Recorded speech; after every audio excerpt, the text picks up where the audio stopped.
Pakistan civil society کا مہنگائی کے خلاف احتجاجی مظاہرہ۔ کارکنوں نے پیٹرول، بجلی، گیس، ادویات اور اشیاء خورد و نوش کی قیمتوں میں آئے روز بے تحاشا اضافے کے خلاف لاہور اخبار مارکیٹ کے باہر سرکلر روڈ پر ایک بھرپور احتجاجی مظاہرہ کیا، جس میں صدر محمد ریاض چودھری، نائب صدر عامر شاہ زنجانی، جنرل سیکرٹری محمد شکیل بھٹی اور ثقلین چودھری، محمد رشید، علامہ محمد ممتاز، محمد افضل، یعقوب شاہ، راشد علی، غلام عباس و دیگر نے شرکت کی۔ میرا نام محمد شکیل احمد بھٹی ہے۔ عمران خان صاحب سے پرزور مطالبہ ہے کہ غریبوں کے لیے آسانیاں پیدا کی جائیں اور مہنگائی کو کم سے کم کیا جائے تاکہ غریب آدمی اپنی سکھ کا سانس لے سکے اور اپنی زندگی آسانی سے جی سکے۔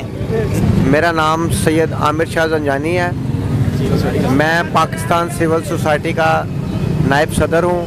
میری پاکستان وزیر اعظم محمد عمران خان سے گزارش ہے کہ برائے مہربانی غربا کی طرف دھیان کریں، پیٹرول کی قیمتیں دیکھیں اور خرد و نوش کی قیمتیں دیکھیں، بلوں کی طرف دیکھیں۔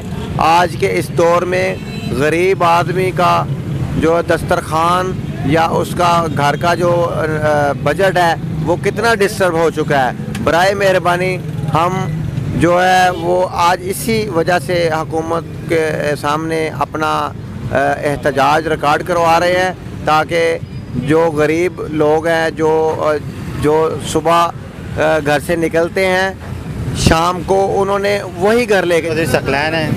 ہم پاکستان سول سوسائٹی کی طرف سے احتجاج میں ہیں، مہنگائی پر کنٹرول کیا جائے اور مہنگائی دن بدن بڑھتی جا رہی ہے۔ پاکستان تو کیا بلکہ ایک مثالستان بنا دیا ہے۔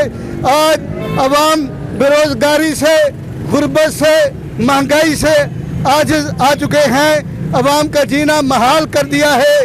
ہم اس کو حکومت سے کہتے ہیں کہ وہ مہنگائی پر کنٹرول کرے، کہیں یہ نہ ہو کہ پھر پورا پاکستان کے عوام اسلام آباد کی طرف رخ کر لیں اور ان نااہل حکمرانوں کا بوریا بستر گول کر دیں۔